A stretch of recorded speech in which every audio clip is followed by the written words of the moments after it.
और मुआशी महाज से आ गई है बड़ी खबर। पाकिस्तान 5 बड़े खतरात की जद में आ गया है। आलमी इक्तिसादी फोरम ने खतरे की घंटी बजा दी है।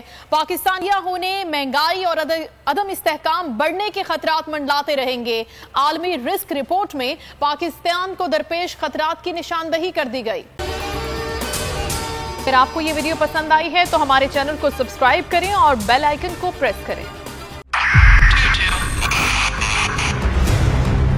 2022 बहुत बड़े तोहफे भी देके गया पाकिस्तान की आवाम को। पाकिस्तान की आवाम को एक तोहफा ये दिया कि आवाम को पता चल गया कि पाकिस्तान का मीडिया क्या है। साल 2022 में सबसे ज्यादा देखे जाने वाला चैनल बोल न्यूज रहा नंबर 1। हमने बहुत सारे शोज और ट्रांसमिशंस की। पूरा साल मुसलसल जदोजहद में निकल गया कि ये वोट ऑफ कॉन्फिडेंस के पीछे कौन लोग थे। तोड़े रेटिंग के सभी रिकॉर्ड। सोशल मीडिया पर भी सबसे ज्यादा तेजी से 2.4 बिलियन व्यूज का संगे मील अबूर किया। एंकर्स को भी आवाम में सबसे ज्यादा मकबूलियत मिली और सोशल मीडिया पर भी बोल रहा सब पर भारी। सब्सक्राइब करें और बेल दबाएं ताकि कोई खबर रह न जाए।